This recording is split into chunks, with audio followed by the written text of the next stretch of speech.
Je m'appelle Dominique Simon, je suis membre de la commission particulière du débat public en charge du débat sur ce projet du port de Dunkerque.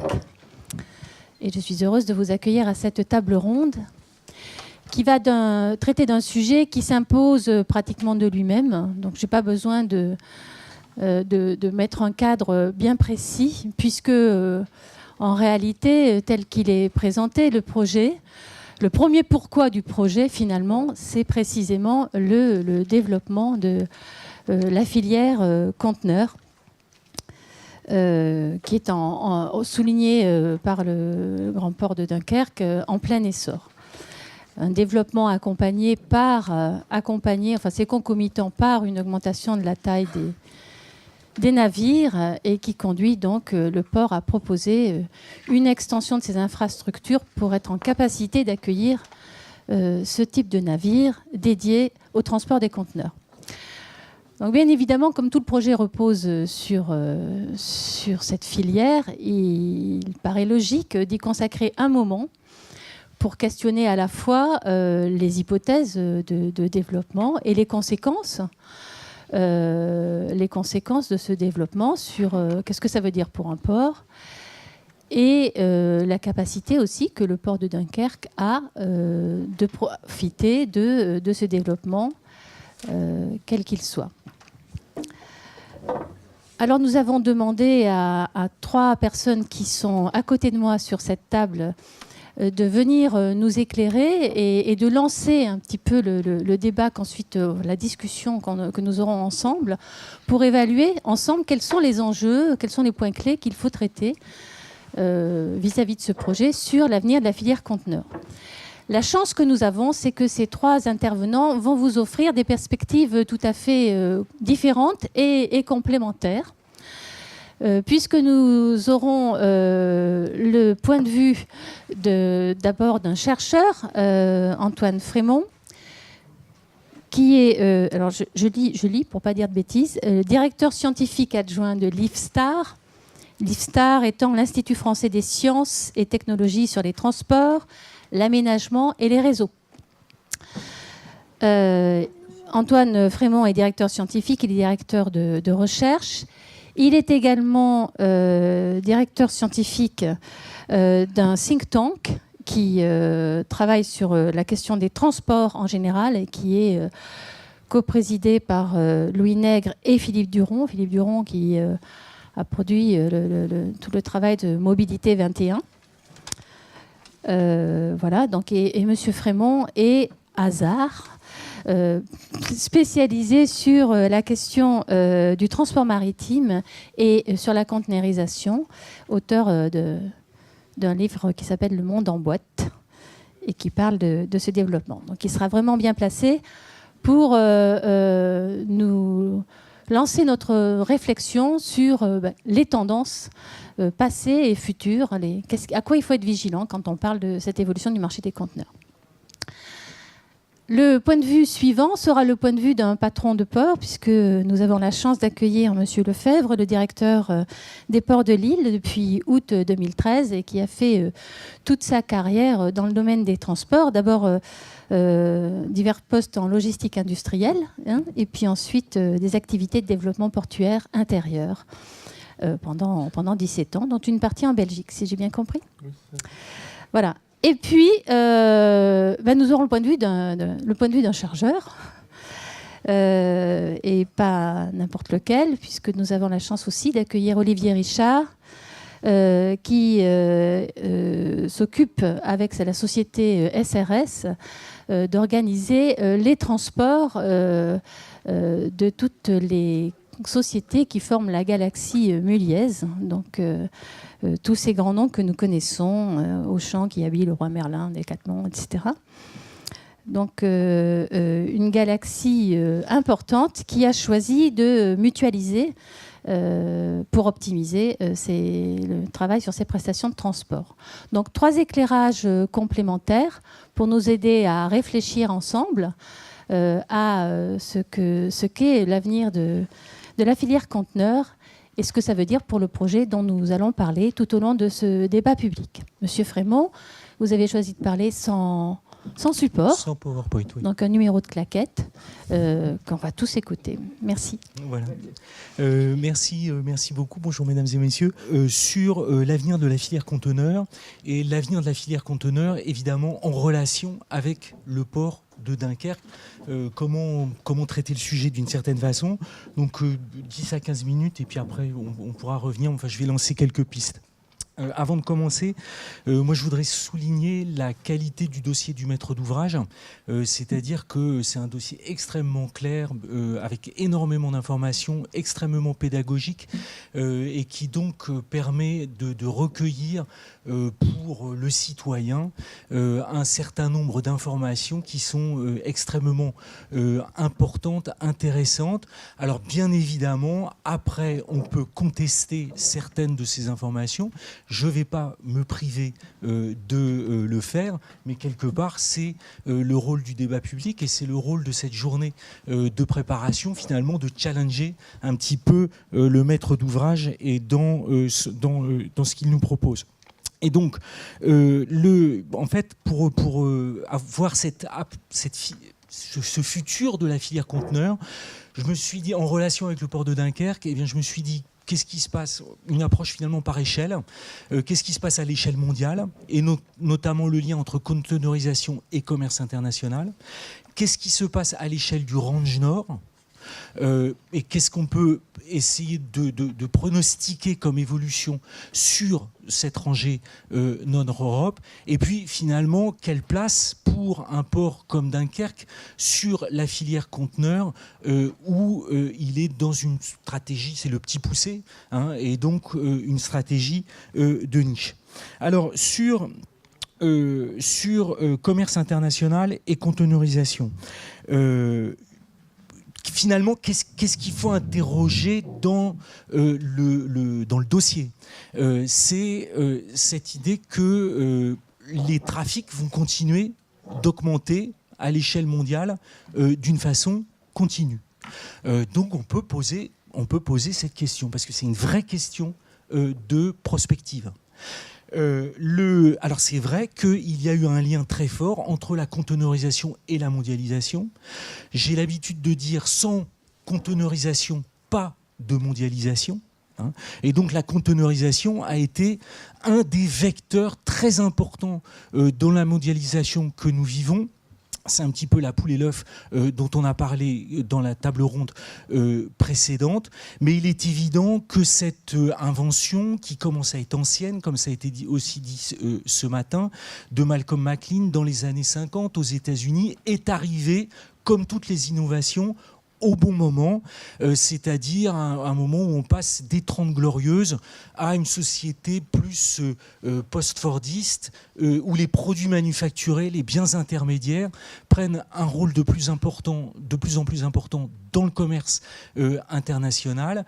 Et finalement, cette capacité à mettre tout et n'importe quoi dans des boîtes, être à même de les transporter d'une façon très fiable et à bas coût, eh bien, ça a rencontré une très forte demande et c'est le succès d'une innovation, la rencontre d'un marché et de quelque chose finalement d'assez simple, hein, qui était de standardiser la manutention des marchandises diverses, ce qui avait été le cas précédemment pour le pétrole et pour les vracs.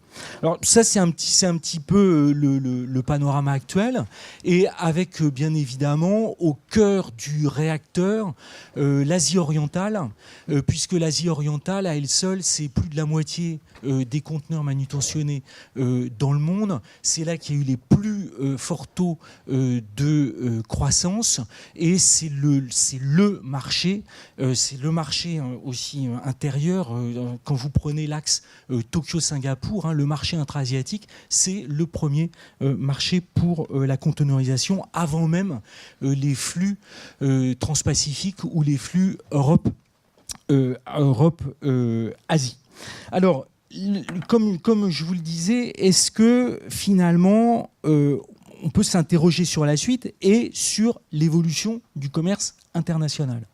Et là, c'est pas tant finalement l'avenir de la filière conteneurs que des interrogations sur la filière, sur le commerce international. Comment est-ce que le commerce international va évoluer dans les prochaines années, dans les 10, 20, 30 prochaines années? On sort d'une période, alors on va peut-être continuer cette période, mais post-Seconde Guerre mondiale, où le libre-échange a été effectivement un vecteur de croissance très important et où il y a eu une internationalisation des économies très forte et qui s'est traduit notamment par un indice, quelque chose de très simple, c'est que le commerce international a cru toujours à une vitesse plus rapide que le PIB mondial. Donc ça, c'est un indicateur très clair de cette internationalisation du monde. Donc après, je dirais, je ne sais pas s'il faut que je les aborde dès maintenant, mais dans le commerce international, il y a des tendances qui sont en faveur de la poursuite de cette croissance du commerce, et puis inversement, peut-être des tendances qui vont à l'inverse. Je pense que, par exemple, alors je vais en citer une pour et une contre, dans les tendances en faveur de la poursuite de la croissance du commerce international, eh bien, l'internationalisation des chaînes de valeur, notamment les grandes firmes qui conçoivent la chaîne de valeur, qui conçoivent des produits là où il y a souvent les consommateurs, les centres de recherche, qui vont les fabriquer là où la main-d'œuvre est moins chère, et puis qui les redistribuent là où se trouvent les marchés. Bon. Inversement, vous savez que, comme tous comme moi, que le monde n'est pas un long fleuve tranquille actuellement, qu'il y a aussi des tendances protectionnistes, que 2008 a marqué un coup d'arrêt à la croissance du commerce international, ou en tout cas que ça croît moins vite que précédemment, mais peut-être comme facteur d'interrogation ces tendances au protectionnisme qui se font jour et qu'on pourrait résumer en se disant est-ce qu'on va vers une trumpisation du monde ou pas, et à ce moment-là un repli, des replis isolationnistes qui évidemment iraient contre la croissance du commerce international. C'est une vraie interrogation. Par rapport à ça, comme j'ai dit, je vais challenger un petit peu le dossier du maître d'ouvrage. Dans le dossier, finalement, nous propose un modèle de croissance des trafics qui dit finalement ça s'est passé comme ça sur les 20 dernières années et on va continuer les courbes. Et donc c'est un modèle, ce que j'appellerais un modèle prévisionniste. C'est-à-dire on continue de tirer les courbes, et donc bien évidemment mécaniquement vous dites les trafics vont continuer d'augmenter, doubler, etc. dans la période qui va suivre. Donc pourquoi pas, je trouve que ça serait intéressant de réfléchir peut-être plus à des scénarios prospectifs et dont le scénario tendanciel fait partie des scénarios possibles, mais peut-être que ce n'est pas le seul scénario, et donc ça serait peut-être intéressant de réfléchir à des scénarios prospectifs dans le cadre du débat public. C'est une piste que je propose, qui est à retenir ou à ne pas retenir. Si on descend maintenant sur l'évolution de la filière conteneur à l'échelle du range nord, à l'échelle de la rangée nord, il y a une carte qui m'a fortement interpellé dans le dossier. C'est la carte page 21 qui montre les capacités des terminaux à l'échelle du range nord. La capacité des terminaux dans les principaux ports de la rangée Nord-Europe, donc de Le Havre jusqu'à Hambourg. Et cette carte, qui est très bien faite, qu'est-ce qu'elle montre? Si vous êtes... Imaginons que nous soyons dans les États-Unis d'Europe et que vous êtes un dirigeant européen. Et que montre cette carte? Cette carte, elle montre que finalement, toute la capacité, les terminaux actuels, il y a une surcapacité très forte actuelle sur le range nord, puisque moi, juste en prenant la carte et en regardant les petits diagrammes barres, j'ai compté qu'il y avait une capacité de l'ordre de 60 millions de VP, que les terminaux proposaient une capacité de l'ordre de 60 millions de VP pour en fait un trafic qui est autour de 35-40, on a dit ce matin. Donc finalement, il y a une large surcapacité portuaire et qui s'explique de la façon suivante, c'est que chaque port, et notamment les plus grands, Anvers, Rotterdam, mettent le paquet en termes d'investissement portuaire, avec des projets gigantesques du type Maasvlakte 2 ou du type développement de la rive gauche de l'Escaut, et qui sont des projets extrêmement importants, donc pour prévoir les capacités portuaires de demain. Donc, et beaucoup, il faut bien le dire, avec de l'argent public qui est investi très fortement dans ces capacités portuaires. Et vous comprenez bien que ça met en situation, dans le rapport de force entre les ports et leurs clients, notamment les armateurs ou notamment les manutentionnaires, il est clair que ça met plutôt en situation de rapport de force favorable les armateurs, les manutentionnaires, qui, j'ai envie de dire, peuvent faire leur marché dans les terminaux existants pour s'implanter et pour aller là où il semble, où la pertinence leur semble être la meilleure. Donc un rapport de force, et qui, je pense, explique des comportements extrêmement opportunistes des armateurs, des manutentionnaires, alors avec quand même quelques règles simples, qui est notamment une règle fondamentale qui est être au plus près du marché, et être au cœur du marché. Et donc, paradoxalement, par rapport à tout ce que tout le monde attendait, les ports qui ont eu les développements les plus importants, c'est des ports avec une faible accessibilité nautique, et des ports situés à l'intérieur des terres. Au cours des 10 dernières années, c'est Anvers, c'est Hambourg, et qui ont réussi parce que en étant le plus auprès du marché, et avec toute cette infrastructure commerciale pour répondre aux besoins du marché. Et donc, nos armateurs, nos manutentionnaires, je pense qu'ils sont opportunistes. Quand ils vont bien financièrement, ils font leur marché. Et donc vont là où il y a des trafics, et vont là où il y a de la place disponible. Zeebrugge en donne un bon exemple. Zeebrugge en donne un bon exemple. Le trafic à Zeebrugge a fortement augmenté, s'est rétracté l'année dernière avec un retrait d'opérateurs qui revient sur la place d'Anvers. Et finalement, là aussi, avec une règle simple qui est « je reste sur mon cœur de métier ». Je suis armateur, je reste sur mon cœur de métier qui est de transporter des conteneurs.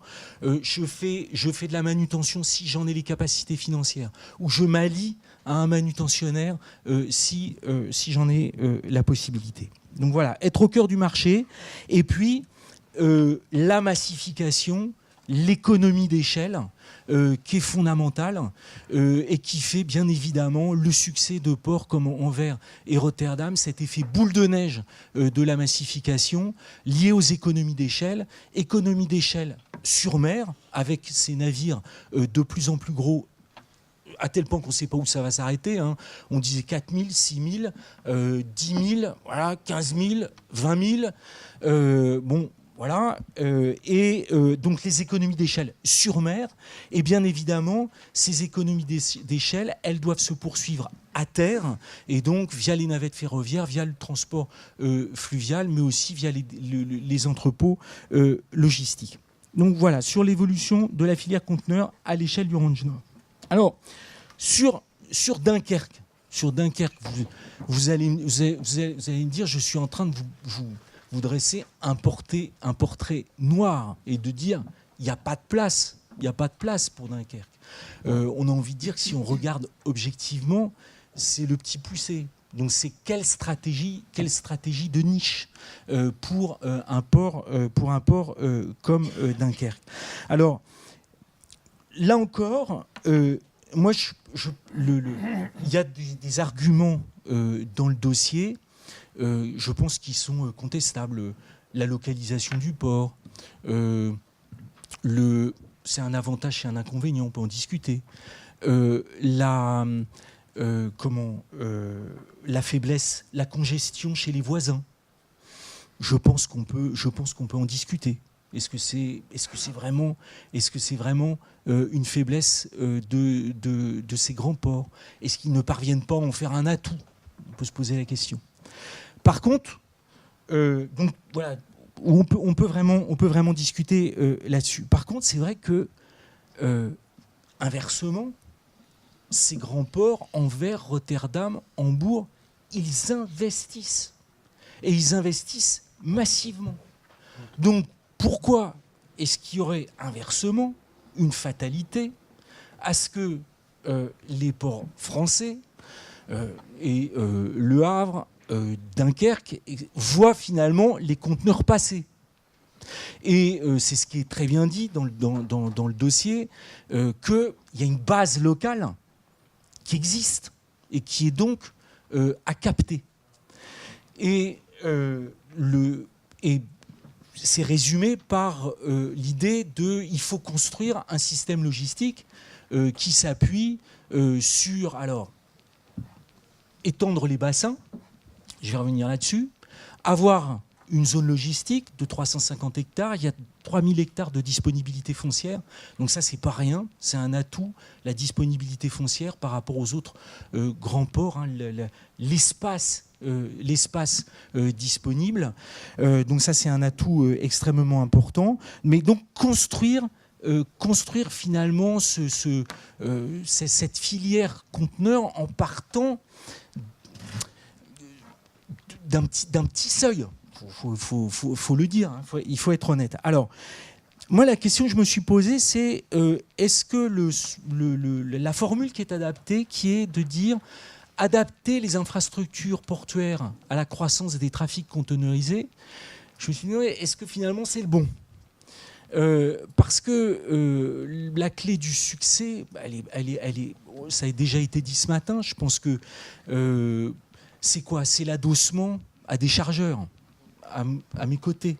C'est l'adossement à des armateurs. Et c'est l'adossement à des manutentionnaires. C'est l'adossement à des logisticiens. Donc c'est ce que Paul Touré disait aussi ce matin, finalement c'est le commerce. Et l'infrastructure vient après. Et donc, est-ce que c'est pas créer les conditions commerciales, notamment en lien avec ces grands chargeurs, ces grands logisticiens, ces grands armateurs, pour devoir demain être dans la nécessité absolue d'avoir à creuser ces bassins. Mais finalement, ces bassins, il faudra les creuser, les faire une fois que les conditions commerciales seront là. Et je pense que là, dans le dossier et dans ce qui est dit, il y a une très grande honnêteté qui est de dire ce bassin, la phase 1 et la phase 2, on ne la fera que si on atteint, actuellement on est à 300 000, et on ne la fera que si on est à 0,6. Hein, si on est à 600 000 EVP, puisque j'ai bien compris que le terminal actuel, avec l'intervention du représentant Docker ce matin, que le terminal actuel, il a de la capacité pour la suite. Et donc, il y a vraiment une honnêteté à dire, voilà, on ne fera les bassins que si on atteint un certain seuil de trafic, et on engagera la phase 2 que si on atteint aussi un autre seuil de trafic, 1,5 si ma mémoire est bonne. Et donc, voilà, la condition, je rejoins ce qu'a dit Paul Touré ce matin, c'est pas tant l'infrastructure que finalement ce lien commercial, ces relations commerciales avec des grands chargeurs, avec des armateurs, et effectivement, d'abord en s'appuyant sur le marché local, avant de penser à des navettes ferroviaires ou avant de penser à des marchés beaucoup plus lointains, parce que ces marchés beaucoup plus lointains, ils nécessitent de la massification et donc ils nécessitent du volume. Donc quelque part, c'est... Bon, c'est peut-être une seconde étape, même si on peut penser à des navettes fluviales vers le port de Lille, vers Dourges, etc., parce qu'il y a des navettes de courte distance qui ont aussi beaucoup de pertinence. Voilà, je m'arrête là en espérant avoir posé quelques questions. Voilà, je vous remercie. Merci beaucoup. Bonjour à toutes et à tous. Le sujet a déjà été abordé au niveau de la massification maritime. Il est clair que c'est le premier point à prendre en considération. Et donc, la semaine dernière, nous avons appris, il y a une quinzaine de jours, qu'un armement allait investir dans 6 porte-conteneurs d'une capacité de 22 000 EVP. 9, pardon, je suis déjà en retard. C'est de plus en plus fréquent en logistique, les choses évoluant tellement vite. Ça fait une trentaine d'années que je suis dans le secteur, en milieu industriel et donc en milieu portuaire, et j'ai vu les choses évoluer de manière majeure durant ces 30 années. Donc ce soit au niveau des transports, des manutentions, de la gestion des données, des systèmes de gestion. Et quand je vois ce qui se prépare à l'heure actuelle, j'ai l'impression que je n'ai encore rien vu. Donc c'est énorme. Donc parler de l'avenir de la filière conteneur, qui est un élément majeur évidemment de la logistique, me semble tout à fait pertinent dans le cadre de CAP 2020. Donc la massification maritime, c'est un phénomène. Il y a quelques années, quand on parlait de 15 000 EVP sur un bateau, on disait oui, vous rêvez, donc on est à 22 000, ce n'est que 50% en plus. Et ici, dans le cadre du dossier dunkerquois, il est clair que c'est un élément fort, parce que le GPMD a les capacités de recevoir ces navires. Et donc c'est le premier élément, évidemment, fondamental, puisque si ce n'était pas le cas, il n'y aurait pas de discussion.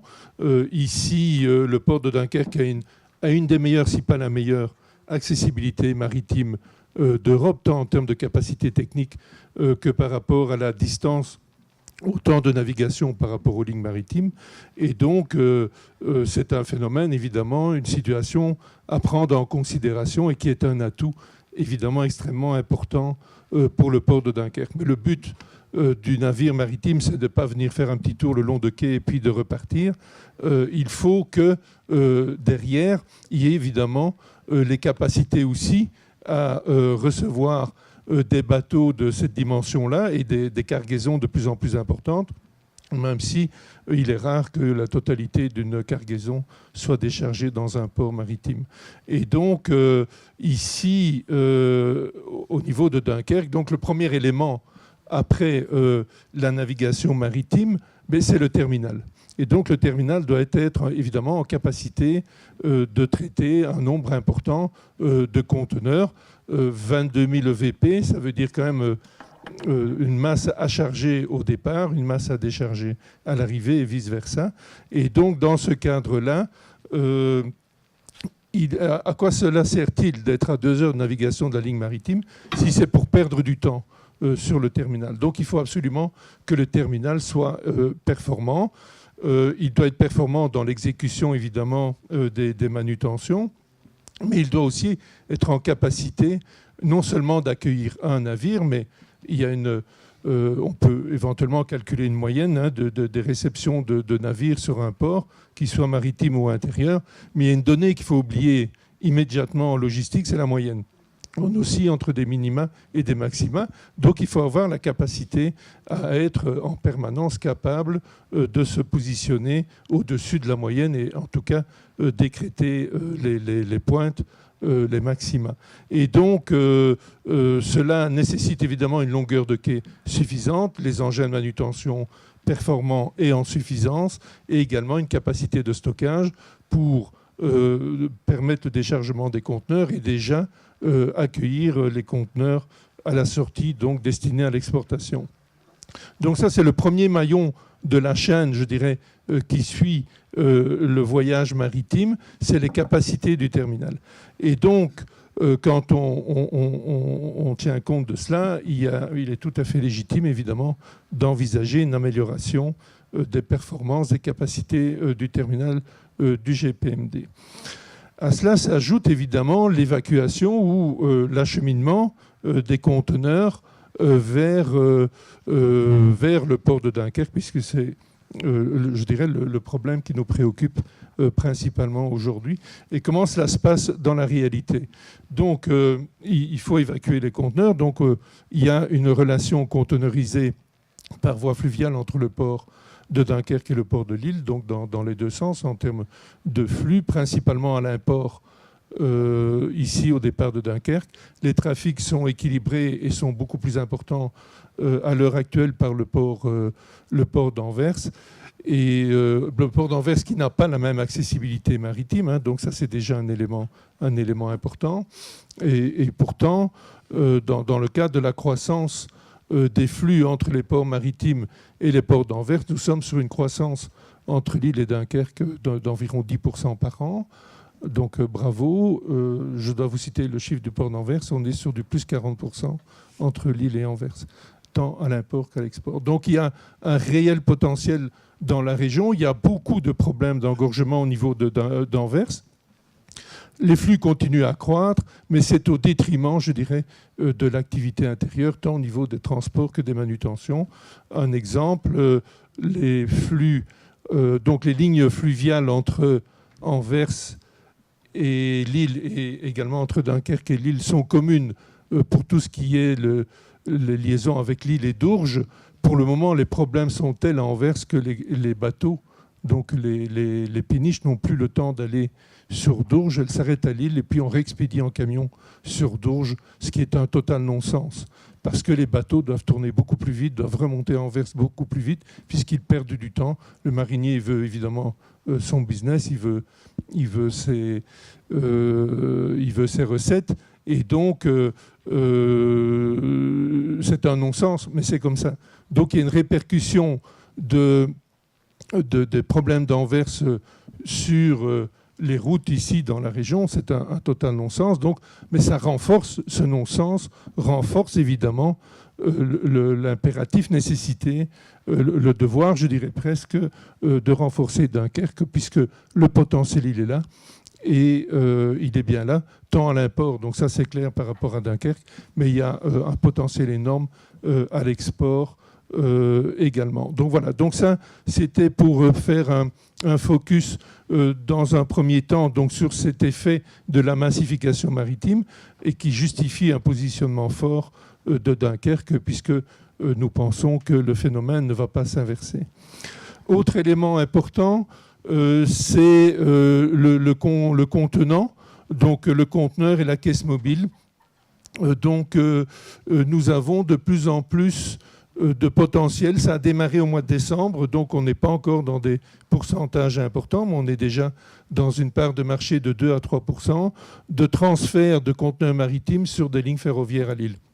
Donc nous avons au total 20 trains par semaine en relation avec Bordeaux, Toulouse et Marseille. Et nous voyons, donc nous avons 2 ou 3% de part de marché de transfert de conteneurs,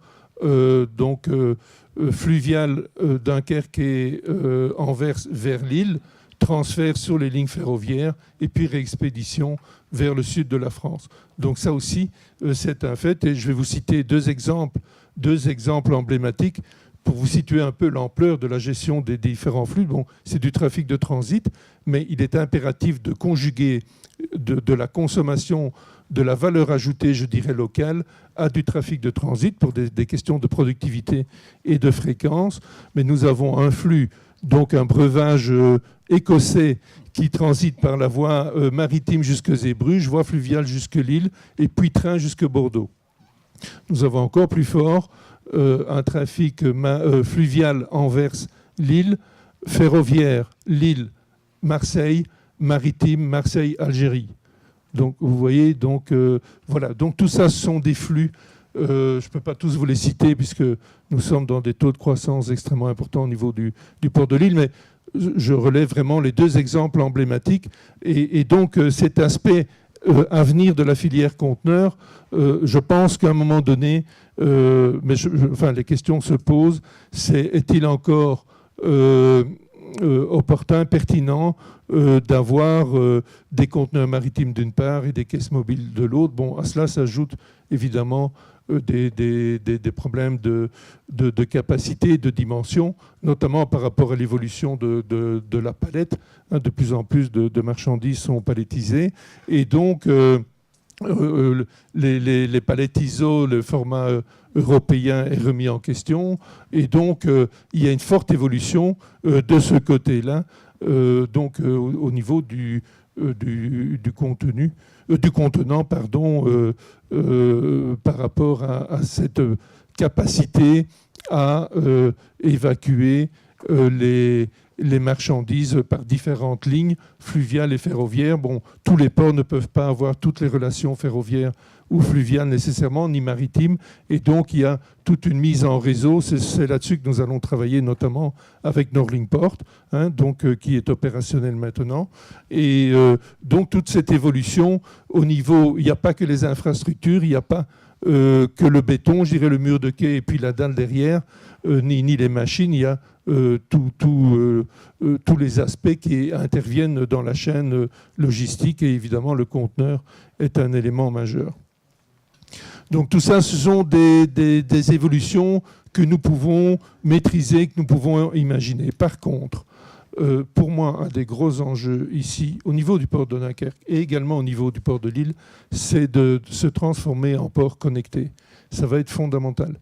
Donc si on ajoute les capacités maritimes du port de Dunkerque, les capacités améliorées nettement au niveau du terminal, le travail qui s'effectue au niveau des lignes intérieures, ferroviaires et fluviales. Le grand enjeu maintenant, c'est cet aspect évolution de la gestion des flux d'informations. Il va falloir, avec des porte-conteneurs de 22 000 EVP, il va devoir être de plus en plus performant. Ce n'est pas uniquement la vitesse des engins de manutention qui va jouer. Ce n'est pas la vitesse des bateaux, elle ne va pas tellement changer, les trains, les camions non plus.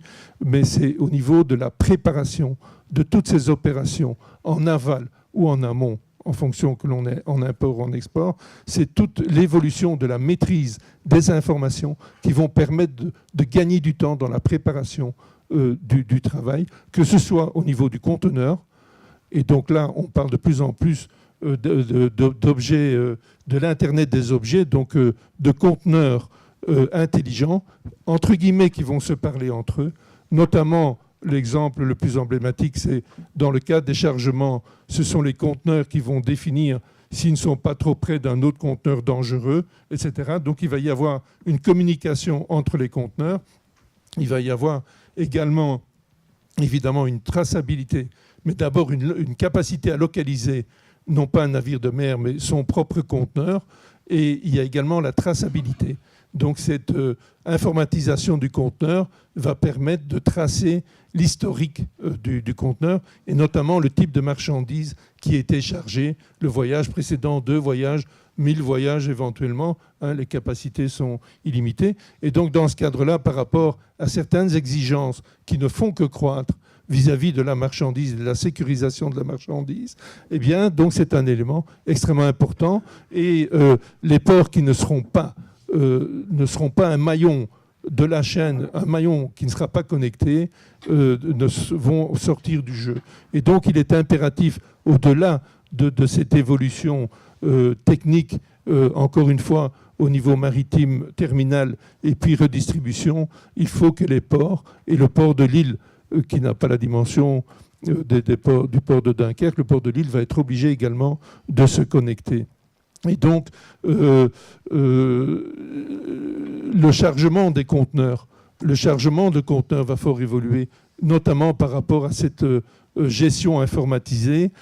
On pourra charger un conteneur en fonction de la destination des différentes caisses, etc. Donc on va regagner beaucoup de temps au moment des déchargements, et tout ça va devenir un must donc dans ce cadre-là. Ce qui est important aussi, ce que l'on voit comme évolution annoncée, c'est la dimension des conteneurs. Donc on parle toujours globalement des 20 et des 40 pieds, éventuellement des 45, mais des 20 et des 40 pieds, donc c'est 6 mètres et 12 mètres à quelques centimètres près. On parle de plus en plus de conteneurs plus petits, de 4 mètres, de 3 mètres, 2 mètres et même d'1 mètre. J'ai vu des schémas de conteneurs d'1 mètre de largeur. Hein. Donc, il y a une forte évolution qui s'annonce de ce côté-là. Et dans ce cadre-là, je vais terminer par ça, un atout que, à mes yeux, je considère comme monumental du port de Dunkerque, c'est sa réserve foncière, c'est 2000 hectares. C'est 2000 hectares, pardon. 2000 hectares, ça veut dire qu'il y a une page blanche à Dunkerque. Et ça, c'est fondamental par rapport à cette évolution attendue, développement de services. Et il est impératif, c'est bien de dire qu'au niveau du terminal, on met la barre très haut en termes de qualité de service. C'est un must, évidemment. On ne devrait même plus en parler. Mais derrière, il y a tout ce potentiel de développement économique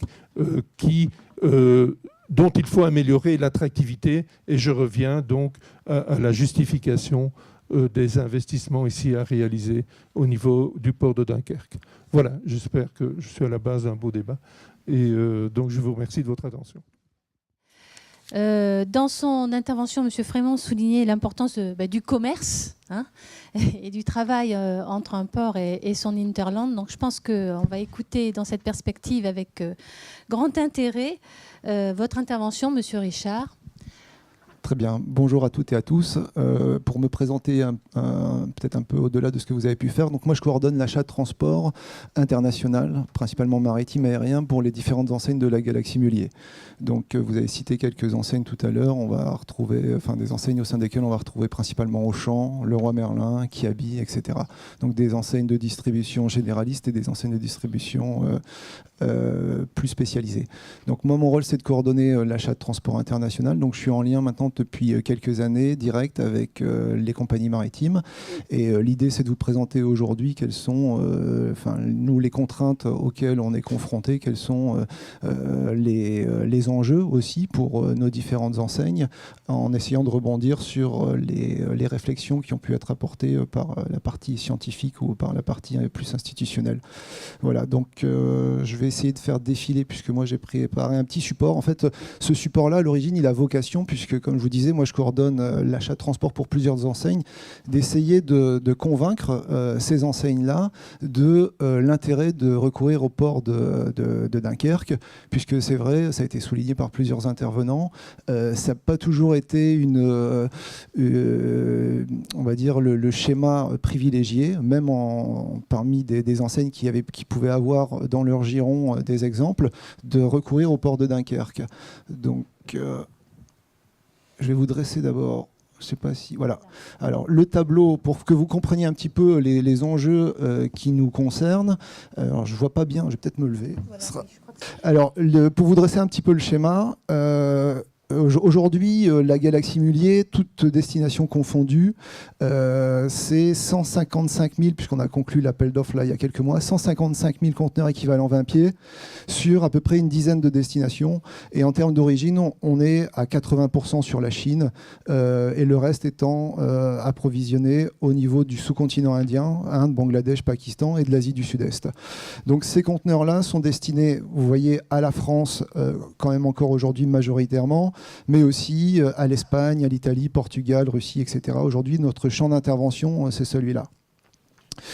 Pour desservir aujourd'hui la France, qui au cours du dernier appel d'offres représentait 82 000 conteneurs équivalents 20 pieds, on va utiliser les voies naturelles pour desservir nos grandes zones d'entreposage que sont la grande métropole lilloise. Historiquement, à l'époque de Trois Suisses, on était encore principalement ancré sur la métropole en tant que telle. Et puis, avec l'émergence de la plateforme de Dourges, l'essor aussi de nos activités e-commerce, on s'est développé dans, on va dire, Dourges et ses environs. Et aujourd'hui, il y a effectivement 55 000 conteneurs équivalents 20 pieds qui sont destinés à la région Nord-Pas-de-Calais. Au-delà de cette principale zone de destination, on va avoir un flux, mais qui devient aujourd'hui un peu marginal, qui va transiter par Le Havre à destination du sud de Paris, à hauteur d'à peu près 8 à 9 000 conteneurs équivalents 20 pieds. Et ensuite, on a un axe qui, lui, demeure majeur, qui est le Fos-sur-Mer, Lyon, pour desservir tout le sud-est de la France.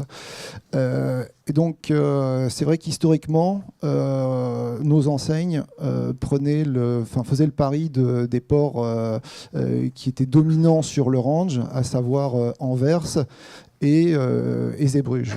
On a essayé de changer un petit peu le paradigme au niveau qui était d'intervention qui pouvait être le nôtre, puisque c'est vrai que si on remonte simplement 4-5 ans en arrière, on avait une activité à Dunkerque qui était vraiment ultra marginale. Quand je dis ultra marginale, alors on n'était pas sur une base de 55 000 EVP, elle était bien moindre, mais on faisait quelques milliers de conteneurs à Dunkerque, 2 à 3 000 conteneurs.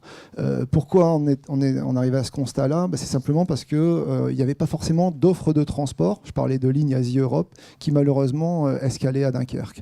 On remonte simplement quelques années en arrière, on était clairement, lorsque l'on s'adressait, puisque nous on a la chance, ou en tout cas c'est une volonté de notre part, de négocier directement avec les compagnies maritimes, compte tenu des volumes qu'on représente, on leur demandait simplement des restitutions de conteneurs à Lille, si vous voulez, simplement à commencer par là. C'est-à-dire qu'on importait depuis l'Asie, on faisait transiter par Zeebrugge et Anvers, on leur demandait une restitution de conteneurs à Lille, et à chaque fois on se voyait opposer le fait que Lille, malheureusement le port de Lille n'était pas ouvert en termes de dépôt de conteneurs, on parle de dépôt ouvert, de conteneurs, enfin de parcs de dépôt intérieurs, et Lille n'était pas ouvert. Donc alors Moucron à 20 km de là était ouvert. Par contre, Lille n'était pas ouvert. Donc notre première démarche, ça a été de démarcher clairement les compagnies maritimes pour faire en sorte qu'elles conviennent d'accords de restitution sur le port de Lille. À partir de ça, effectivement, on pouvait, et je l'expliquerai un petit peu plus en détail ultérieurement, c'est favoriser ce qu'on a toujours privilégié là, au sein de nos enseignes, c'est le report modal. Je vous donnerai quelques éléments d'appréciation parce que ça, finalement, tout ça, ça contribue d'un ensemble. C'est disposer d'escales maritimes majeures sur le port de Dunkerque, et puis derrière de pouvoir post-acheminer, compte tenu des volumes que l'on représente, les conteneurs en question dans les meilleures conditions, puisque vous avez parlé de massification, etc. Donc c'est sûr que à chaque fois qu'un porte-conteneur escale ici le mardi, c'est justement le jour d'escale aujourd'hui à Dunkerque, de la ligne phare de CMA-CGM, c'est plusieurs centaines de conteneurs qui nous sont destinés, et donc il faut pouvoir lisser la charge de travail des entrepôts, et donc le recours au report modal est vraiment essentiel pour nous. Voici en termes de volumétrie, sur une échelle qui va de 2008 à 2016, donc on a fait un bilan à fin d'année dernière, les volumes qu'on réalisait sur Zeebrugge, vous voyez la courbe en vert ici, et ça a été souligné aujourd'hui, notre activité à Zeebrugge, elle est réduite à peau de chagrin. Pourquoi ? Parce qu'effectivement, phénomène de massification, les armements se concentrent. On a vécu un Big Bang, clairement, dans l'industrie du shipping sur l'année 2016, avec un phénomène de massification, avec un phénomène de concentration important, et surtout des compagnies maritimes qui vont à l'essentiel. Elles ont des navires plus importants, elles veulent réduire le nombre d'escales, et plus qu'un phénomène à attribuer aux transitaires anversois, moi je pense que c'est vraiment clairement davantage un choix délibéré des compagnies maritimes que de se concentrer sur Anvers. C'est le jeu des alliances qui, à mon avis, a plus fait que Zeebrugge est entré dans une déroute quand même assez importante, puisque toute activité confondue, Zeebrugge, c'était 2,5 millions de conteneurs, et aujourd'hui, grâce au transport transmanche, ça reste 1 million, ça demeure 1,5 million de conteneurs, mais en tout cas, c'est pas supporté par l'escale de services phares Asie-Europe. Ça, c'est une évidence. Vous avez ici, je vais continuer avec la phase belge, les volumes qu'on réalisait, excusez-moi, c'est la courbe rouge, voilà, sur Anvers. Et parallèlement, ce qu'on a souhaité associer, c'est maintenant les volumes réalisés sur Dunkerque, voyez, qui supplantent ce qui est désormais effectif sur la Belgique. Voilà. Donc c'est une première historique, le fait que Dunkerque devance les ports belges, parce que maintenant on peut même parler de ports belges au cumul dans notre activité. Donc pour vous donner des éléments chiffrés sur la base des 55 000 conteneurs équivalents 20 pieds, cette année, c'est 27 000 conteneurs équivalents 20 pieds qu'on va faire transiter à Dunkerque. Et 22 000 seulement, ça reste un chiffre important, mais là encore une fois, c'est lié au jeu des alliances. On a déjà plus que 3 alliances sur lesquelles compter, tous nos œufs dans le même panier. Et étant donné que le 2M, constitué de Maersk et de MSC, Anvers demeure le bastion de cet armement-là, si vous voulez, on équilibre aussi les flux. Par contre, demain, et là c'est tout l'enjeu du chantier qu'on est en train d'évoquer, demain, le port de Dunkerque dispose de capacités d'accueil supplémentaires. On peut tout à fait envisager, en tout cas nous on s'y efforcera, de persuader ces armements-là de venir à Dunkerque, comme on l'a fait, comme c'était le cas pour CMA-CGM, de telle sorte que le trafic en question, parce qu'il y a un trafic qui naît de l'accroissement naturel de nos activités, puisque je pense qu'on récupère, de part de notre stratégie commerciale, du volume aux importateurs, hein, clairement, avec le développement de ce dont vous avez entendu parler, les marques propres, hein, les marques Passion chez Decathlon, les marques Audace chez Auchan, etc. On récupère du volume ainsi et on en maîtrise totalement le flux. Par contre, c'est aussi, si vous voulez, au-delà de l'accroissement naturel, c'est aussi lié à ce transfert d'activité des ports belges vers Dunkerque. Voilà. Alors j'avais mis quelques arguments. Donc les accords de restitution sur l'île et Dourges, on en a parlé. Aujourd'hui, je ne sais pas, Monsieur Lefebvre pourrait éventuellement le confirmer, mais je pense qu'on a eu au moins 6 ou 7 compagnies, voire davantage, qui octroient des restitutions sur le port de l'île. Voilà. 9. Voilà. Ensuite, si vous voulez, notre action, alors on a cette étiquette là, de gros chargeurs, mais cela dit, parfois c'est bien mince pour peser vis-à-vis des compagnies maritimes. Et donc, on essaie aussi de coordonner de manière intelligente nos actions avec d'autres chargeurs régionaux, voire nationaux, qui auraient un intérêt à utiliser le port de Dunkerque. Et c'est vrai que cette concertation et ce lobbying, hein, ni plus ni moins, puisqu'on est allé démarcher Genève, où se trouve le siège de MSC. On est allé bien évidemment à plusieurs reprises à Marseille chez CMA-CGM pour vendre l'intérêt pour nous en tant que chargeurs du Nord de transiter par le port de Dunkerque. Alors on a parlé beaucoup d'enjeux stratégiques. Si vous voulez, nous, notre intérêt, je vais le résumer de manière assez simple, hein, ce que cherchent nos enseignes, c'est la rapidité. Clairement, hein, puisqu'il y a 30 jours de mer, donc on va chercher les transit times les plus courts. Et clairement, ce pourquoi on va militer, ce sont clairement des escales avec une configuration pour les ports qu'on va privilégier en premier port touché. C'est-à-dire qu'on va plutôt privilégier un premier port touché, voire un deuxième port touché pour ceux qui connaissent un petit peu les organisations des compagnies maritimes dans le loop, dans le service, plutôt qu'un dernier port touché qui, lui, sera plutôt en configuration export. Donc, au-delà d'avoir une ligne maritime qui escale à Dunkerque, pour nous, importateurs, c'est clairement la possibilité, puisqu'après, on rentre clairement dans des considérations de délai, des services qui soient les plus pertinents possibles. Donc, comme je vous disais, on s'est coordonné avec les exportateurs et les importateurs régionaux, et ça a donné, alors M. Raison pourrait me le confirmer, la confirmation les escales du FAL 1, d'abord le FAL 3, puis le FAL 1. Mais si vous voulez, ces pics d'activité, là, ça témoigne du support de nos enseignes vis-à-vis du port de Dunkerque et des démarches qui ont été les nôtres au départ en 2000, peut-être même avant 2008, dès 2005, pour solliciter Maersk Line qui avait investi dans le terminal de Dunkerque, afin qu'il propose, c'était le service AE10, je me souviens à l'époque, une escale de ces fameux navires-mers, de ces géants des mers à Dunkerque. Donc on y a cru une première fois, et puis après, malheureusement, la crise de 2009 est passée par là. On a subi cette désillusion de devoir rapatrier les flux sur Dunkerque, sur la Belgique. On a connu un deuxième épisode après une période de vache maigre, et là, on espère que cette tendance, elle va se confirmer, bien évidemment, et je pense que tout l'enjeu du projet dont on est en train de parler, c'est de confirmer cette tendance-là, et que nous, on traîne aussi dans notre sillage les petits chargeurs, hein, et puis surtout qu'on arrive à convaincre les transitaires, parce qu'il y en a dans la salle, il y en a qui bossent avec nous, mais je veux dire, donc nous, on essaie de leur passer clairement les bons messages, mais tant que ces acteurs-là ne seront pas des acteurs, on va dire, des défenseurs du port de Dunkerque, il y aura tout un pan de l'activité, clairement, containerisée, qui échappera au port de Dunkerque. Parce qu'il y a d'anciens réflexes, hein, on ne parle pas d'un historique, ça fait 100 ans, hein, clairement, que le port d'Anvers est dominateur, on va dire, sur le range, en tout cas dans l'ultra-proximité, puisque Rotterdam, avec ses investissements, et même au-delà. Donc voilà ce pourquoi on a milité. C'est un service maritime, hein, c'est tout bête. Hein, aujourd'hui, c'est 11 navires. À l'époque du FAL 1, c'était 8 navires qui font une boucle à travers le monde, import-export. Et donc, pour avoir le nom Dunkerque sur ce loop, sur ce schéma, je peux vous dire que on a dû ramer quand même pendant des mois et des mois. et c'était une vraie satisfaction. Et aujourd'hui, parce que je l'évoquais tout à l'heure, quels sont les intérêts pour nous? C'est la proximité, clairement, de Dunkerque par rapport à nos zones de livraison. Donc on a un enjeu clairement géographique, hein, ça paraît évident. On a un enjeu économique, puisqu'en gros, même avant l'écotaxe belge, ça nous coûtait 20 voire 25% plus cher de passer par la Belgique que de passer par Dunkerque. Hein. Donc l'enjeu économique pour nous, ça compte clairement. Ensuite, on a au niveau des infrastructures la possibilité de recourir au transport massifié, et ça bien évidemment c'est un atout pour nous qui avons des volumes importants.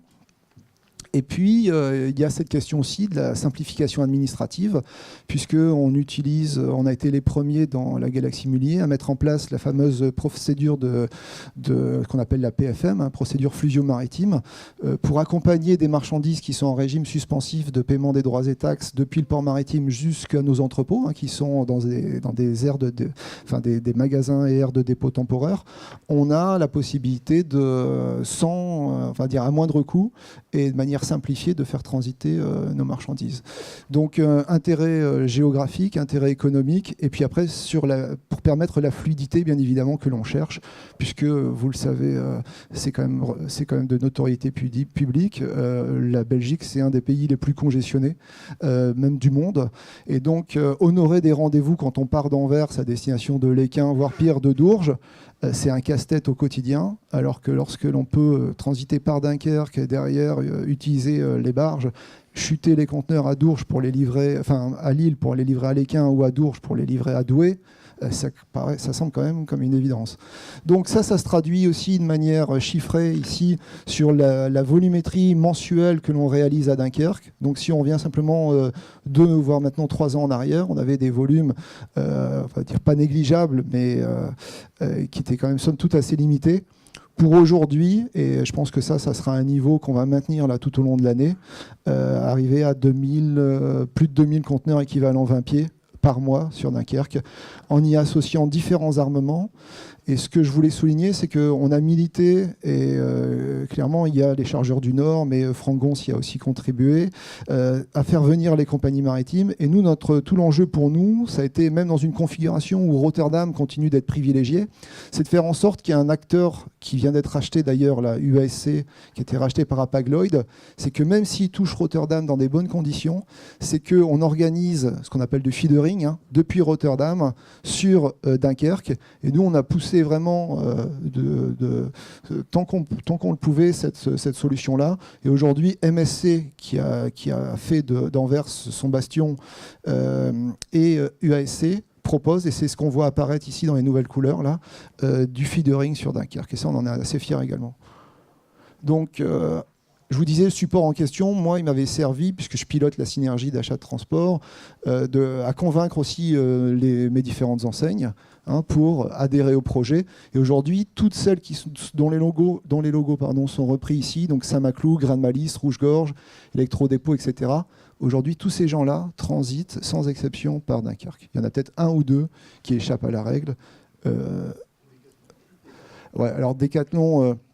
je ne vais pas vous refaire le film de la famille Mullier, mais aujourd'hui, la synergie d'achat que je représente, Decathlon n'en fait pas partie, puisqu'ils font partie ils adhèrent au GUE en question, hein, c'est un des groupes adhérents, mais pour des questions stratégiques, la famille, côté Decathlon, n'a pas souhaité intégrer l'achat de transport en commun.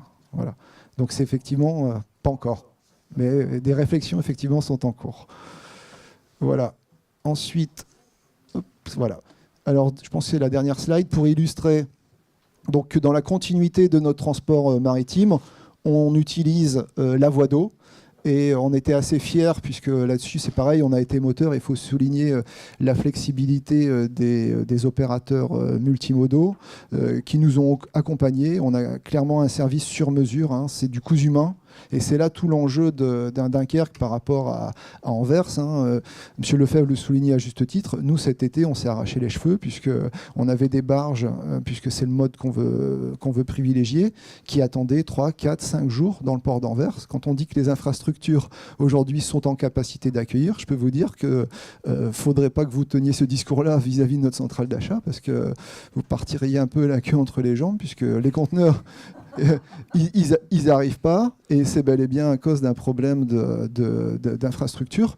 Et donc, quand on regardait sur Marine Traffic, puisque ça c'est un bon indicateur cet été, là, on voyait une myriade de barges qui attendaient devant le Durgang Dock. À Dunkerque, ça a duré une journée, ça. Et à Anvers, on a subi les aléas pendant des jours et des jours. Donc, je pense qu'on était dès les années 2005 dans une réflexion de la part des armements de se dire je vais poser mes jalons à Dunkerque, je vais poser mes jalons à Zeebrugge, ainsi je vais couper l'herbe sous le pied des concurrents qui, de ce fait-là, ne pourront pas. Voilà. Il y a des acteurs qui se sont inscrits, je pense, dont la stratégie était orienté autour de j'y vais, mais finalement je ne développe pas. Je pense qu'avec la contribution de CMA-CGM aujourd'hui et les engagements que l'on a, l'état d'esprit est tout autre, mais il faut effectivement il faut traduire l'essai en allant encore plus loin en termes d'infrastructure. Et puisqu'on parle d'infrastructure, et ça sera peut-être pour conclure le propos, moi, j'avais organisé à l'initiative aussi du port de Dunkerque, une visite de notre fondateur, là, Gérard Mullier. Il avait été interpellé par les émissions de CO2, etc., des navires. Voilà. Lorsque le navire est taqué, aujourd'hui, il fonctionne encore principalement sur de l'énergie fossile. Donc, M. Gérard Mullier a milité auprès des autorités portuaires pour que, encore une fois, on aille de l'avant dans le Dunkerquois et qu'on fasse en sorte que Dunkerque soit le premier port qui propose des branchements électriques dans les escales des navires pour des raisons bien évidemment commerciales, parce que ça serait un premier en la matière, et aussi pour la santé publique des Dunkerquois finalement. Voilà. Donc on espère aussi que tout ça va pouvoir se concrétiser. Voilà. Alors l'étape d'après, c'est quoi ? C'est de démarcher, je le disais tout à l'heure, les autres alliances qui escalent pas aujourd'hui à Dunkerque, Maersk, MSC et HMM. Et puis The Alliance également. Donc là, ce qu'on a réussi à faire, je vous le disais, c'est développer un circuit de feedering entre Rotterdam et Dunkerque. C'est d'adapter les infrastructures portuaires. C'est la raison qui nous rassemble aujourd'hui. De permettre le branchement électrique, je l'ai évoqué. Et puis le maillage des ports intérieurs, vous l'avez suffisamment évoqué, Monsieur Lefebvre. Le flux d'informations, il est primordial, et que demain des acteurs comme nous et que même des plus petits acteurs puissent accéder à des systèmes portuaires intelligents type AP+, avec des modules chargeurs qui nous permettront de tracer nos conteneurs jusqu'au point de destination en apportant un maximum de flexibilité et de fiabilité, puisque c'est ce que l'on cherche. On sera ravis. Voilà. Et il faut saluer aussi au passage l'accompagnement des manutentionnaires dunkerquois qui nous ont toujours accompagnés, et même parfois dans des périodes un peu chahutées au plan national, et je tenais à les remercier. Voilà. 3 lectures de la situation du marché des conteneurs. On a déjà dressé un premier panorama de beaucoup des enjeux et beaucoup des questions qu'il faudra approfondir au cours du débat. Mais peut-être que vous, dans tout ce que vous avez entendu, il y a des choses qui vous ont interrogé, qui vous manquent, ou bien d'autres choses que vous n'avez pas entendues et qui vous posent question et que vous aimeriez voir approfondies au cours du débat. Donc, dites-le nous, c'est le moment. Éric Dujardin, donc, je suis président de l'association des consignataires et agents maritimes de Dunkerque et aussi directeur de la compagnie maritime Marfret à Dunkerque, donc qui est une compagnie porte-containers qui escale à Dunkerque depuis plus de 30 ans, donc on connaît bien la situation. Je voulais apporter une petite précision concernant le port de Dunkerque, c'est que le port de Dunkerque a un argument qui est extrêmement important, c'est sa proximité par rapport au rail, et ce qui permet aux compagnies maritimes de venir escaler dans des temps très très courts. Donc ça a 3 avantages.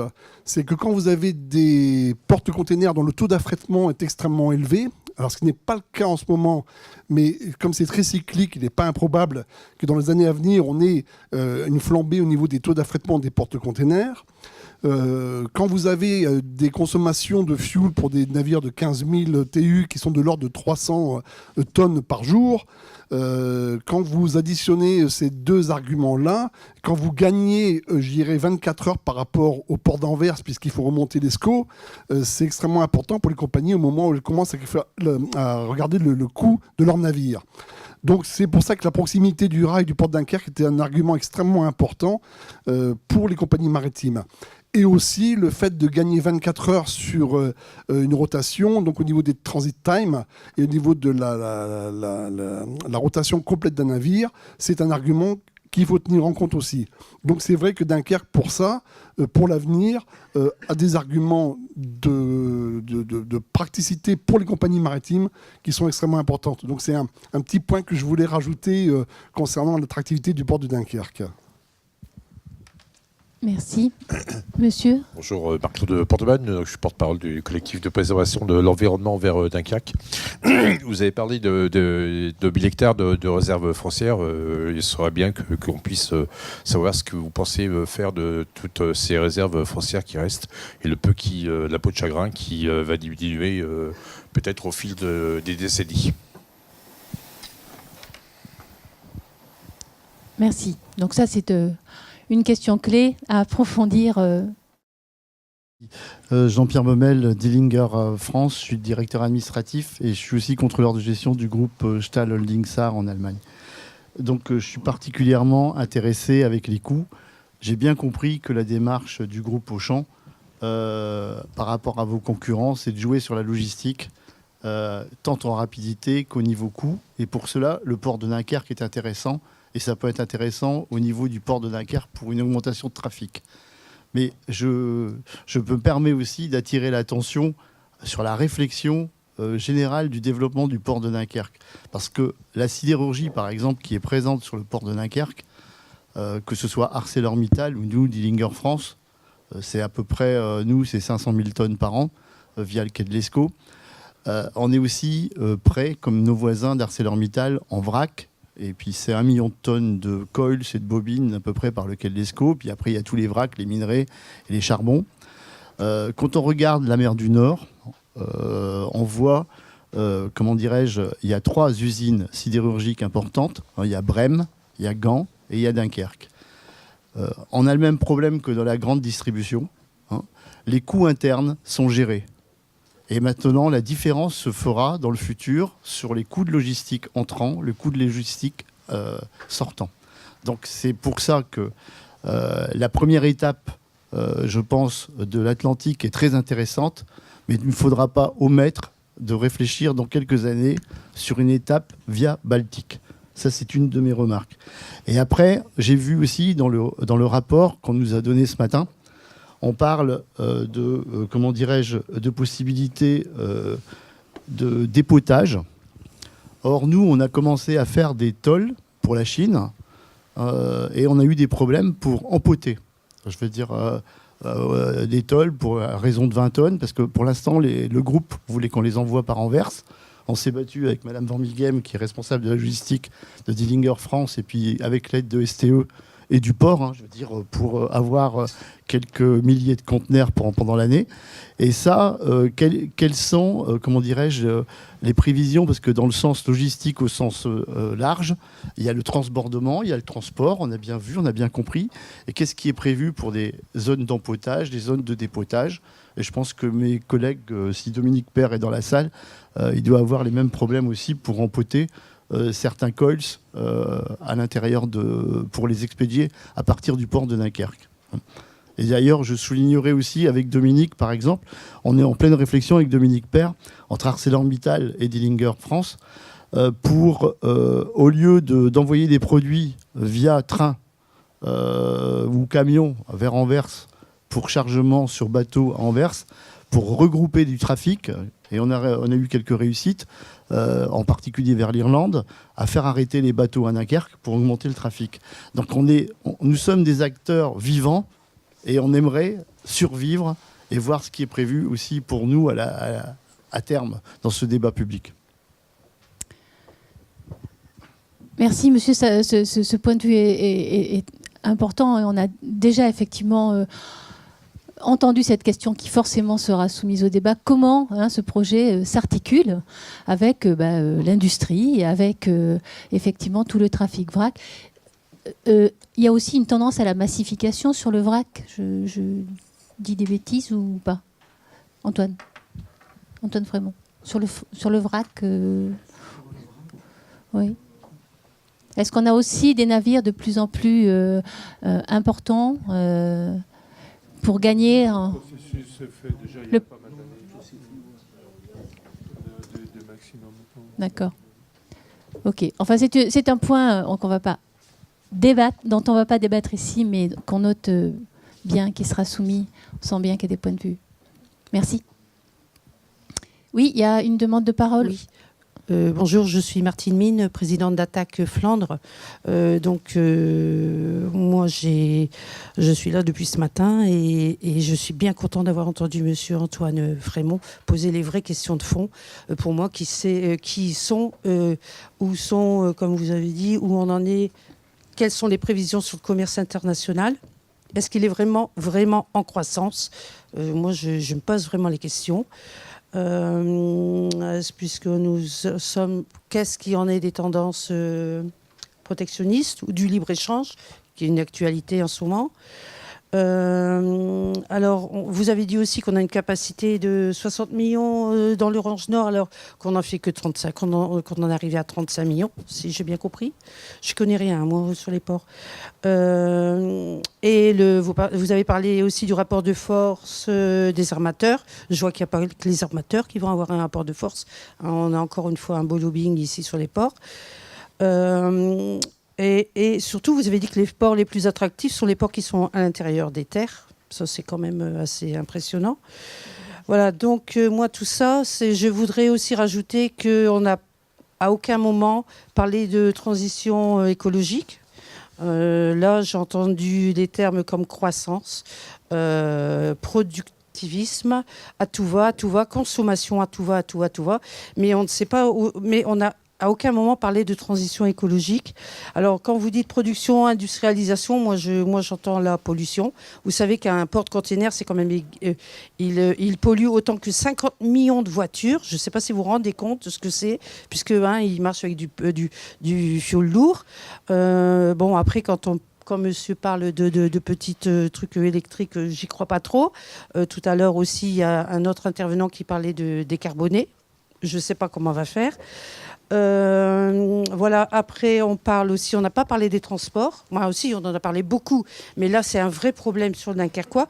On est quand même dans une zone où on a 15 sites Céveso là-bas, où ça va être prévu, et on est quand même dans une zone où question santé, on a quand même un sacré comment on appelle ça, un sacré poids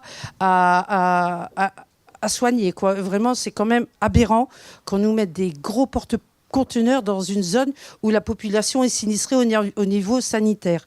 Voilà. Après, vous parlez d'emploi, bien sûr, ça je comprends tout à fait. C'est toujours l'argument qui sort en premier. Alors moi, je pense que les emplois qu'on va faire ici encore à Dunkerque, ça sera, j'appelle ça moi des emplois artificiels. Je ne vous parle pas des emplois qu'on va faire, qui seront faits pour le port en lui-même. Mais tout pour l'exploitation après, oui. Puisque je ne vois pas, si un jour on ne ramène plus de porte-conteneurs, qu'est-ce qu'on va faire des emplois qui ont été créés là sur place, et ça sera toujours ramené ici sur place ce qu'on consomme. Je ne comprends pas pourquoi on ne le fait pas sur place. Ça, franchement, j'ai vraiment beaucoup de mal. Alors qu'on importe des produits qui viennent des pays d'Asie où les gens sont payés à rien, où ce sont des gamins qui travaillent, et tout ça pour une histoire de coût. Alors moi je veux bien, mais à un moment il va falloir que ça s'arrête. On a quand même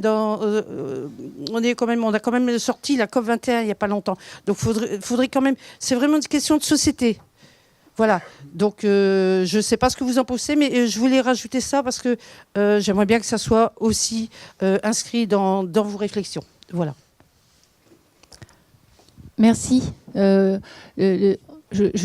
ne peux pas reprendre tous les points que vous avez évoqués, mais clairement, il y a un enjeu ou une discussion, en tout cas, à conduire sur les perspectives. C'est qu'on a bien vu qu'effectivement, la conteneurisation s'accompagner de la mondialisation. Donc la question qui est posée, c'est la poursuite ou non de ces tendances ou une inflexion qui d'ailleurs est prise en compte, je crois, déjà dans les prévisions qui sont faites. Hein. Mais quelle inflexion et quel modèle, en fait, globalement, de développement économique mondial et d'échange, du coup. Donc ça, est-ce qu'il y a des ruptures? Qu'est-ce qu'on fait face à ces ruptures? Donc ça évoque un peu la question des scénarios. Ça, c'est clairement un sujet. Et on peut poser la même question sur la massification. Hein.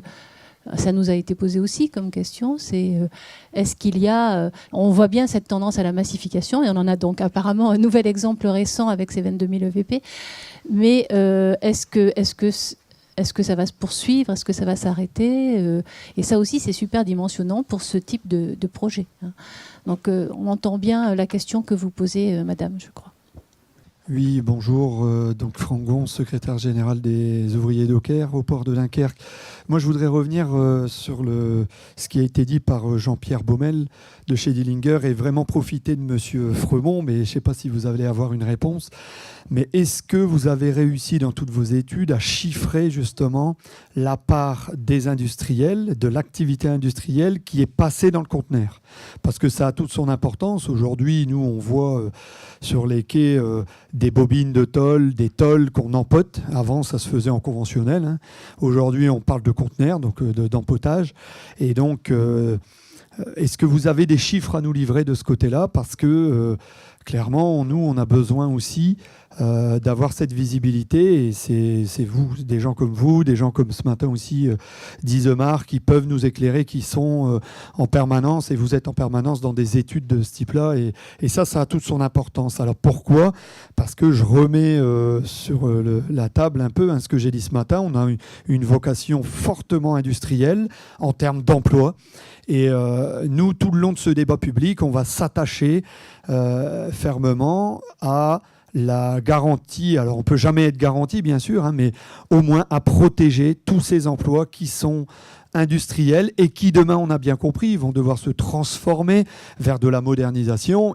Et on parle de l'industrie, mais encore plus dans la partie conteneur, puisqu'on a bien compris par rapport à l'exposé de M. Lefebvre, où il parlait de ports connectés. Effectivement, notre organisation syndicale, on est en train d'étudier les ports connectés parce que, on est adhérent dans un syndicat européen et on a des homologues et des camarades dockers, par exemple à Hambourg, qui sont dans des terminaux complètement automatisés, où tout est informatisé. Il n'y a pratiquement plus de physique sur les quais, mais tout ça, c'est les smart ports avec vraiment des relations avec la smart logistique et la smart shipping, puisqu'aujourd'hui, on met dans des GSM dans les conteneurs et on veut qu'il y ait une traçabilité de bout en bout, et le client a besoin de ce service. Et donc, on est vraiment en train d'étudier tout ça.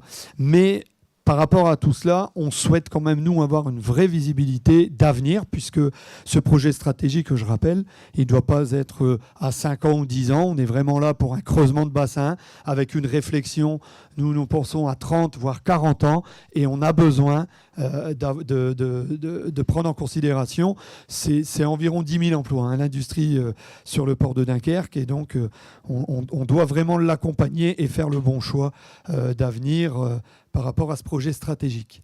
Et pour finir très rapidement, et pour répondre rapidement à la dame qui parlait au niveau écologie, vous savez, quand on parle que tous ces conteneurs qui sont de la consommation, alors je ne vais pas prétendre et faire de l'utopie, mais prétendre qu'on va réussir à consommer sur place et à arrêter complètement d'aller chercher tout ce qu'on consomme au niveau de ces pays, comme la Chine, l'Inde, Pakistan, etc.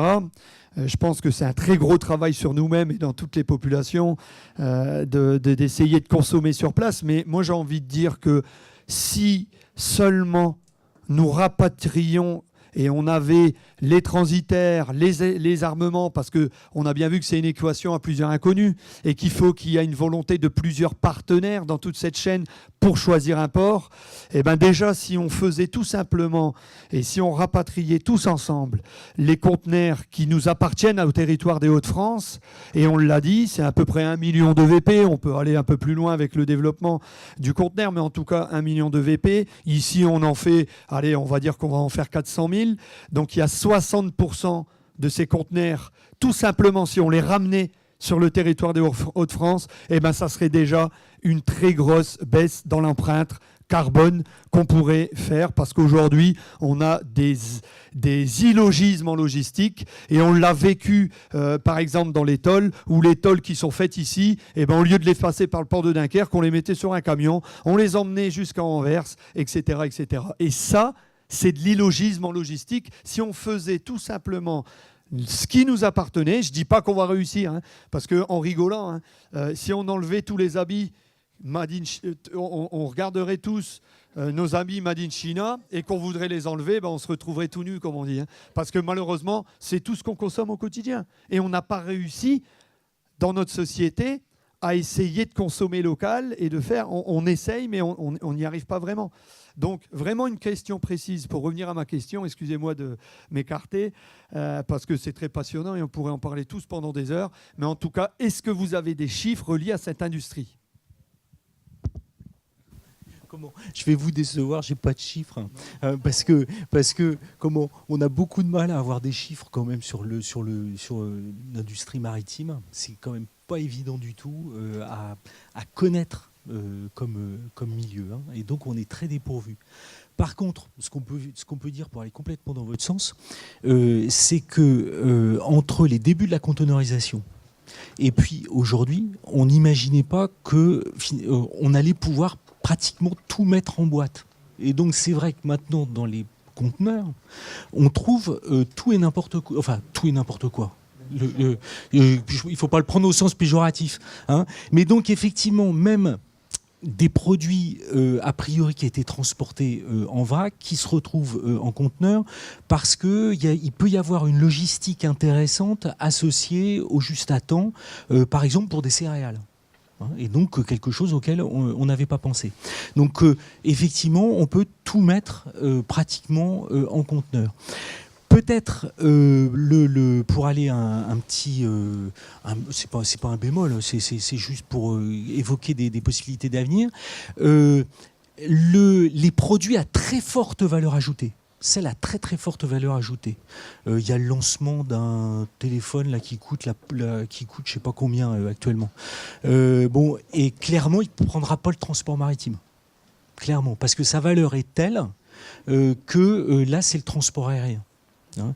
Et donc, je trouve qu'il y a de plus en plus cette complémentarité, finalement, dans les moyens dans l'offre de transport, pour transporter, alors qu'on le veuille ou non, hein, à l'échelle internationale, des produits à très très forte valeur ajoutée via le transport aérien. Le transport aérien, c'est en valeur de l'ordre de 30% du commerce international en valeur. Hein, en valeur. Donc, en tonnage, c'est faible. Roissy, c'est, je crois, 2 millions de tonnes de fret. Mais si vous prenez en termes de commerce extérieur français hors Union européenne, c'est de l'ordre de 30% du commerce extérieur français en valeur. Hein, en valeur. Voilà, donc là, il y a effectivement... Mais donc, je veux dire, c'est la complémentarité des moyens de transport qu'on a à l'échelle internationale. Ce que je veux dire aussi, je pense que vous avez dit une chose qui est fondamentale, qui est assez basique, mais qui est fondamentale, c'est que un port, c'est d'abord son hinterland, de proximité, et donc vous renvoyez aux activités industrielles, aux activités économiques, et il est clair que plus dans l'interland de proximité du port, il y a de l'activité industrielle, et j'ai envie de dire, là encore, il ne faut pas prendre ça au sens péjoratif, n'importe quel type d'activité industrielle, ça va engendrer des trafics. Ça va engendrer des trafics, et donc c'est bien la richesse économique, la richesse de l'activité industrielle qui entraîne l'activité du port. Alors en retour, évidemment, elle aussi, elle peut avoir un effet attractif sur le territoire. Et puis, c'est vrai que tout ça, c'est quand même des emplois. Donc c'est quand même fondamental pour attaquer la suite, les problèmes sanitaires, les problèmes environnementaux. C'est quand même la base de la base, quelque part. Voilà. Hein. Et puis, ce que j'ai voulu dire sur les ports intérieurs entre guillemets Anvers, Hambourg, c'est qu'a priori c'était contre-intuitif. C'est-à-dire que par rapport à tous les discours tenus et qu'on continue de tenir aujourd'hui, c'était complètement contre-intuitif de penser que MSC allait faire d'Anvers son hub et de faire remonter l'ESCO à des porte-conteneurs de plus en plus gros. Et moi, je me souviens, on disait ils vont pas réussir à Anvers à faire arriver des 4000. Ben, ils ont réussi. Puis après, on a dit ils vont pas arriver des 6000. Ils ont réussi. Puis là, il faut remonter des 20 000. Moi, j'y peux rien. Bon, voilà. Et donc, c'est a priori complètement contre-intuitif. Bon, mais parce qu'ils bénéficient, c'est vrai, à Anvers, de la proximité par rapport au marché. Et donc, ce que vous avez dit en termes de localisation du port de Dunkerque, je pourrais presque faire la même démonstration pour le port du Havre, c'est un atout, c'est aussi une faiblesse, quelque part. C'est un atout et c'est aussi une faiblesse. Je vous remercie tous de votre participation. Je remercie les intervenants. Et je crois qu'on est plus intelligents qu'on ne l'était. C'était quand même l'objectif. Merci beaucoup.